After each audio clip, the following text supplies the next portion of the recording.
Welcome to my channel Haji Sheikh Nagoor. Please subscribe. అంతిమ దైవ గ్రంథం ఖురాన్ 24 అన్నూర్ కాంతి సూరా.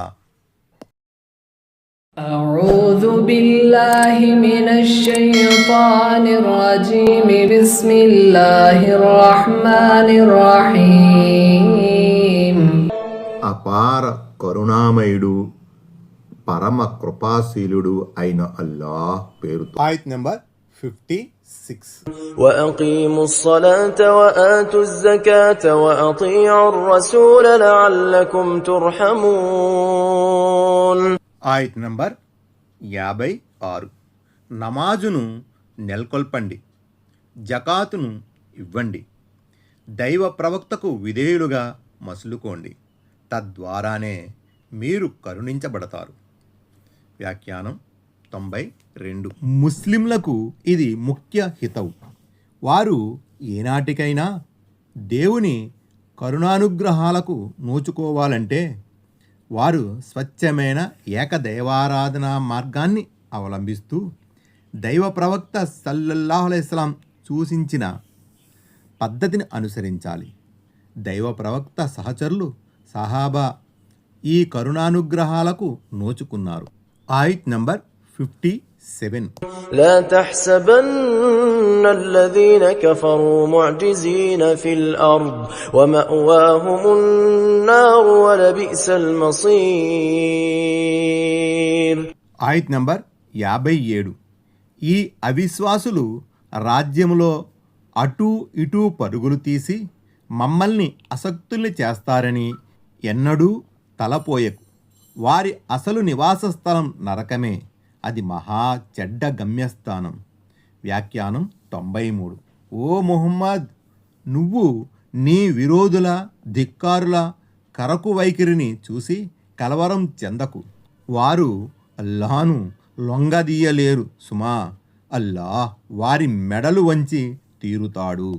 ఆయత్ నంబర్ 58. يا أيها الذين آمنوا ليستأذنكم الذين ملكت أيمانكم والذين لم يبلغوا الحلم منكم 3 مرات من قبل صلاة الفجر وحين تضعون ثيابكم من الظهيرة ومن بعد صلاة العشاء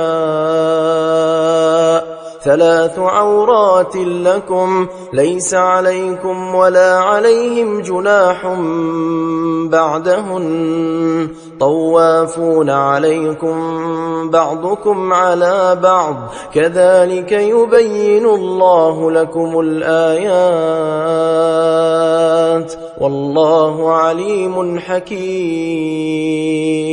ఆయత్ నంబర్ 58. ఓ విశ్వాసులారా, మీ ఆధీనంలో ఉన్న మీ బానిసలు గాని ఇంకా ప్రాజ్ఞ వయసుకు చేరని మీ పిల్లలు గాని 3 వేళల్లో మాత్రం మీ అనుమతి పొందిన మీదటే మీ వద్దకు రావాలి.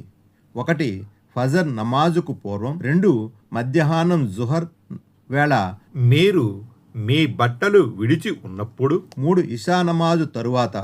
ఈ 3 వేళలు మీరు ఏకాంతం పరదాలో ఉండే వేళలు. ఈ 3 వేళల్ని మినహాయిస్తే రాకపోకలు సాగించడంలో మీపై గాని వారిపై గాని ఎలాంటి దోషం లేదు. ఎందుకంటే మీరు తరచూ ఒండొకరి దగ్గరకు వస్తూ పోతూ ఉండవలసిన వారే. ఈ విధంగా అల్లాహ్ తన ఆజ్ఞలను మీకు స్పష్టంగా విడమరిచి చెబుతున్నాడు. అల్లాహ్ సంపూర్ణ జ్ఞాని, పరిపూర్ణ వివేకవంతుడు. వ్యాఖ్యానం 94. బానిసలు అంటే పురుష బానిసలు, స్త్రీ బానిసలు కూడా ఇందులో చేరి ఉన్నారు. ఈ ఆయతులో ప్రస్తావించబడిన ఈ 3 వేళల్లో మనిషి తన భార్యతో ఏకాంతంలో గడుపుతుంటాడు, లేదా అన్యులు ఎవరూ చూడదగని వస్త్రధారణలో ఉంటాడు. కనుక ఈ 3 వేళల్లో ఇంట్లోని చిన్నపిల్లలు కానీ సేవకులు కానీ అనుమతి లేకుండా వారి గదులలోకి వెళ్ళకూడదు. వ్యాఖ్యానం 95. మూలంలో ఔరాతిన్ అని ఉంది. ఔరతున్ అనే పదానికి ఇది బహువచనం. అంతరాయం, లోపం అని ఈ పదానికి అసలు అర్థం. బహిర్గతం చేయడానికి మానవ నైజం వాంఛించినది అని దీని భావం. స్త్రీని ఔరత్గా వ్యవహరించడంలోని మర్మం కూడా ఇదే. అంటే స్త్రీ తన అంగాంగాలను ప్రదర్శించడం, అర్ధనగ్న ముప్పాతిక నగ్న దుస్తుల్ని ధరించడం వాంఛనీయం కాదని, ఆమె తన అలంకరణను వ్యక్తపరచడం అభిలషణీయం కాదని అందుకే చెప్పబడింది. ఈ 3 వేళలు ఫజర్ నమాజుకు పూర్వం, జుహర్ వేళ, ఇషా తరువాత ఔరత్ వేళలు. అంటే ఈ వేళలు మీరు తెరమరుగున ఏకాంతంలో ఉండవలసిన వేళలు. ఇతరులు ఎవరు ఆ స్థితిలో మిమ్మల్ని చూడడానికి మీరు ఇష్టపడని వేళలు. వ్యాఖ్యానం 96. ఈ 3 వేళలు తప్పితే మిగిలిన సమయాలలో మీ ఇంటి నౌకర్లు అనుమతి లేకుండా కూడా మీ ఇళ్లలోకి రాకపోకలు సాగించవచ్చు. వ్యాఖ్యానం 97. ఈ కారణంగానే కాబోలు హదీసులో పిల్లి పరిశుద్ధ జంతువుగా పేర్కొనబడింది. పిల్లి అశుద్ధమైనది కాదు, ఎందుకంటే అది అత్యధికంగా మీ వద్దకు మీ ఇంట్లోకి చొరబడుతూ ఉంటుంది. అబూదావుద్ కితాబుత్ తహారాత్. ఇంటి యజమాని, ఇంటి నౌకరు కూడా ఎల్లవేళలా ఎదురు పడవలసిన వారే. ఒకరితో ఇంకొకరికి తరచూ అవసరం పడుతూ ఉంటుంది. ఈ సాధారణ అవసరం దృష్ట్యానే దేవుడు ఈ రాకపోకల అనుమతిని ఇచ్చాడు. ఎందుకంటే దేవుడు సర్వజ్ఞాని, ఉచితానుచితాలను ఎరిగినవాడు.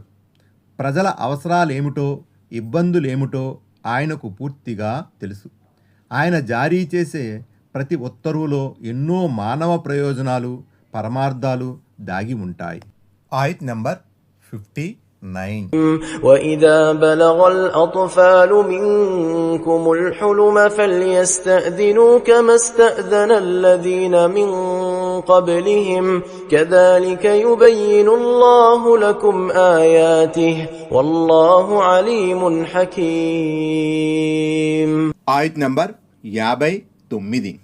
మరి మీ పిల్లలు కూడా ప్రాజ్ఞ వయసుకు చేరుకున్న తరువాత తమ పూర్వీకులు అనుమతి పొందినట్లే వారు కూడా అనుమతి పొంది మరీ రావాలి. అల్లాహ్ ఈ విధంగా తన ఆదేశాలను మీకు విశదపరుస్తున్నాడు. అల్లాహయే సర్వజ్ఞాని, వివేక సంపన్నుడు. వ్యాఖ్యానం 98. పిల్లలు పిల్లలే, కానీ వారు యుక్త వయసుకు చేరుకున్న మీదట మాత్రం వారు కూడా తమ పెద్దల సంప్రదాయాన్ని అనుసరించి ఇస్లామీయ షరియత్ సూచించిన మర్యాదలను పాటించవలసి ఉంటుంది. వారెప్పుడు ఎవరి ఇంట్లోకి ప్రవేశించదలచినా ముందుగా అనుమతి తీసుకుని మరీ ప్రవేశించాలి. ఆయత్ నంబర్ 60. والقواعد من النساء اللاتي لا يرجون نكاحا فليس عليهن جناح أن يضعن ثيابهن غير متبرجات بزينة وأن يستعففن خير لهن والله سميع عليم. ఆయత్ నంబర్ 60. పెళ్లిపై ఆశ, కోరిక లేని వృద్ధ స్త్రీలు తమ అందాలంకరణను ప్రదర్శించే ఉద్దేశం లేకుండా తమపై దుప్పట్లను తీసేసినా తప్పు లేదు. అయినప్పటికీ వారు జాగ్రత్త వహిస్తే అది వారికే శ్రేయస్కరం. అల్లాహ్ అంతా వినేవాడు, అన్నీ తెలిసినవాడు. వ్యాఖ్యానం 99. పెండ్లి ఆశ లేని వృద్ధ స్త్రీలు అంటే బహిష్టి ఆగిపోయి సంతానం కనలేని స్త్రీలు అని భావం. ఈ వయసులో సాధారణంగా ఒక స్త్రీకి ఉండవలసిన లైంగిక వాంఛలు ఉండవు. ఆ వయసులో వివాహం పట్ల కూడా ఆమెకు ఆసక్తి ఉండదు. పురుషులు కూడా సాధారణంగా అలాంటి స్త్రీలను భార్యలుగా చేసుకోవడానికి సుముఖంగా ఉండరు. అలాంటి స్త్రీలకు పరదా విషయంలో కొంత సడలింపు ఇవ్వబడింది. తమ అందాలను ప్రదర్శించే ఉద్దేశం లేకుండా వారు బురకా ధరించకపోయినా, ఒంటిపై దుప్పటి వేసుకోకపోయినా అది విపరీతం అనిపించుకోదు. దీన్ని బట్టి విదితమయ్యేదేమిటంటే కొంతమంది స్త్రీలు అందం, ఆకర్షణ లేకపోయినా అందంగా ముస్తాబై తమ అలంకరణను ఇతరుల ముందు ప్రదర్శించేందుకు ప్రయత్నించవచ్చు. అలాంటి ప్రదర్శనాబుద్ధి ఉన్నవారు పరదాను పాటించడమే ఉత్తమం. వ్యాఖ్యానం 100 అంటే అలాంటి వృద్ధ మహిళలు కూడా దుప్పటిని కప్పుకుంటూ సాధ్యమైనంత వరకు పరదా నియమాలను పాటించడం ఉత్తమం. Thanks for watching. Don't forget to like, comment and share. Please subscribe.